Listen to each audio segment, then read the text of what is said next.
A paz do Senhor, meus amados irmãos. Hoje eu quero trazer mais uma mensagem. Essa mensagem, ela está no livro de Atos, no Novo Testamento.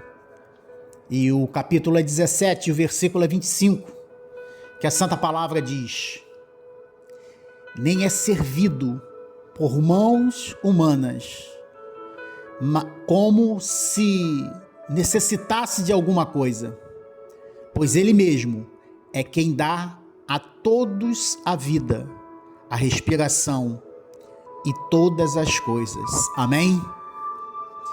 Irmão, irmã, vivemos uma cultura que tenta servir a Deus como quem faz um favor, ou imagina um Deus carente das nossas adorações. Paulo está em Atenas e nas suas pregações ele destrói essa ideia. Nesse verso, nós vamos aprender duas verdades fundamentais. Deus é autossuficiente, não precisa de nós para nada, mas Ele é grandioso e generoso, nos dá tudo o que somos e o que temos. Amém?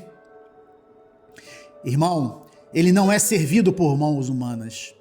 Homens constroem idolatria e fazem rituais para suprir uma suposta falta de Deus.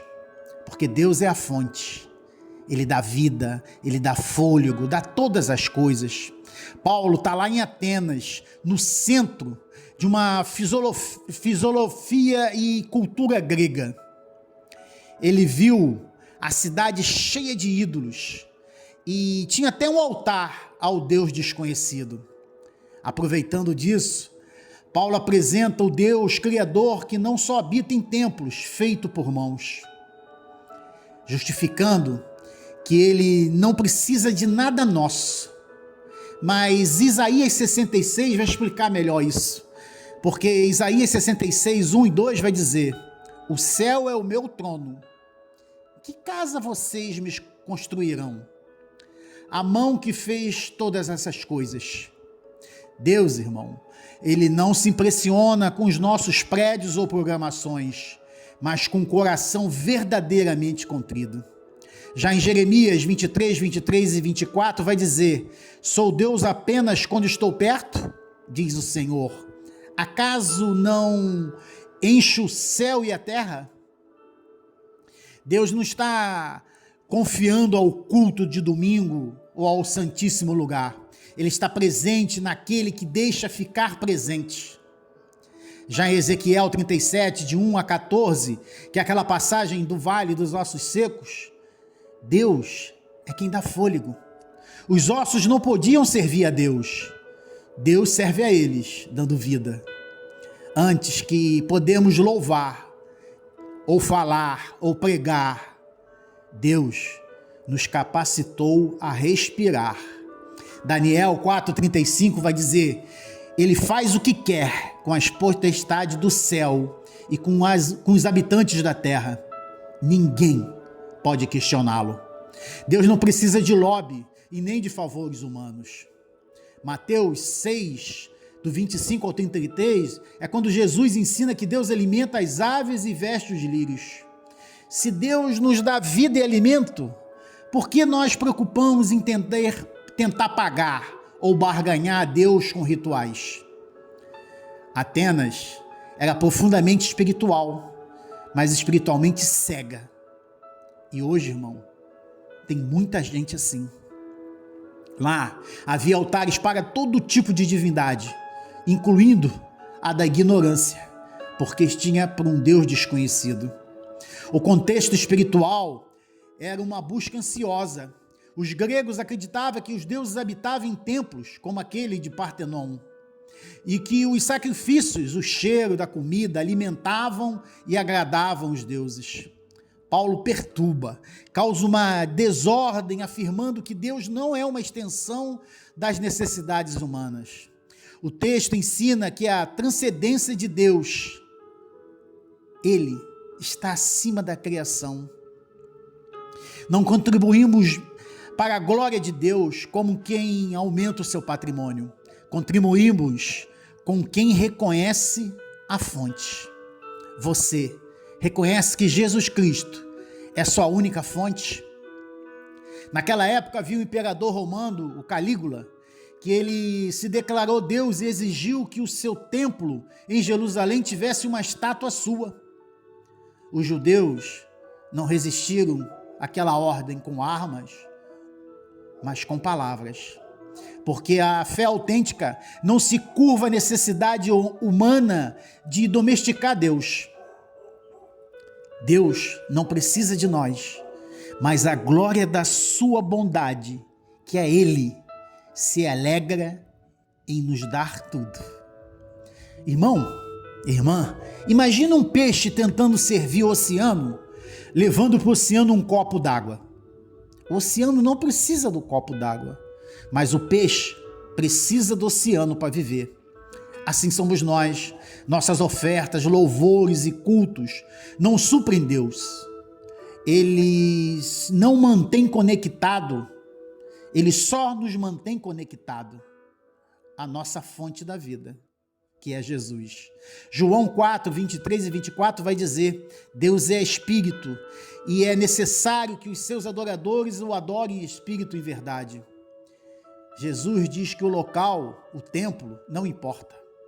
Deus busca adoradores que reconhecem que não podem manipulá-lo em lugares ou apenas em rituais. Já Romanos 11:35 diz: quem primeiro deu a Deus, para que Deus lhe retribua? Nossa dívida com Deus é impagável, irmão. Tudo que temos, tudo que somos é dele. Já Apocalipse 4:11 vai dizer: tu és digno, Senhor, pois criaste todas as coisas e por tua vontade elas existem e foram criadas. No céu, a adoração não é para suprir a necessidade de Deus, mas para reconhecer que Ele é o único que merece, porque é o Criador e doador de todas as coisas. Deus não carece de nada. É o único que pode dar tudo gratuitamente para você e para mim. A verdadeira religião não é dar algo a Deus que Ele não tem, mas receber tudo dele, o que não merecemos. Cuidado, irmão. Cuidado com o esgotamento ministerial. Se eu não fizer, a igreja de Deus para. Não para não. Deus não precisa de você, mas você precisa dele. Sirva por amor, não por culpa. Se Deus já nos deu a vida e a respiração, que é automática, Ele não nos negará outras coisas. Irmão, irmã, Deus é soberano. Ninguém o controla e você achando que pode barganhar com Deus. Ele é generoso, irmão. O Deus que tudo tem, dá tudo. Basta colocar Ele em primeiro lugar e ser obediente à sua palavra. E quando acordamos, não abrimos mão de respirar e dar a Deus, certo? Isso não acontece. Deus nos concede o fôlego. Isso tem que nos tornar humildes e não orgulhosos. Para de orar como quem cobra a Deus fazendo uma lista de exigência. Comece a orar como quem recebe. Senhor, tu me deste o fôlego. Você serve para preencher uma lacuna em Deus, ou serve para transbordar da graça dele, porque Deus te criou por puro amor, irmão. Deus pede nada para louvar, para que você seja transformado ao reconhecer a verdade. A vida não é sobre preencher Deus, mas é ser preenchido por Ele. O que te motiva ir à igreja? A necessidade de Deus ou a sua necessidade por algo de Deus?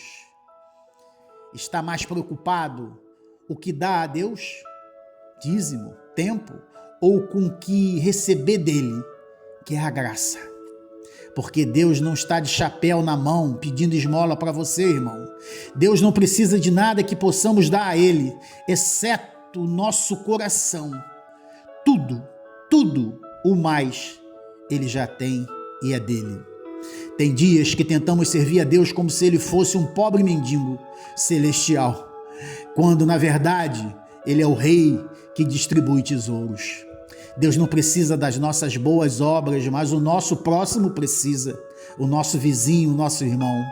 Muitas pessoas querem usar Deus para os seus negócios, quando deveriam se entregar aos negócios de Deus. Toda a nossa riqueza diante de Deus é uma miséria. Não podemos comprar Deus com o que é dele. Provérbios 15:8 vai dizer: o sacrifício dos ímpios é abominável ao Senhor, mas a oração dos retos é a sua delícia. Jesus é a perfeição. Na cruz parecia que Deus precisava de um sacrifício humano para se apaziguar. Mas na verdade, Deus não precisava da cruz. Nós é que precisamos da cruz. Jesus veio não para suprir uma falta em Deus, mas para curar uma falta no homem. A falta da vida eterna. Ressuscitando, Jesus prova que Ele é a fonte da vida.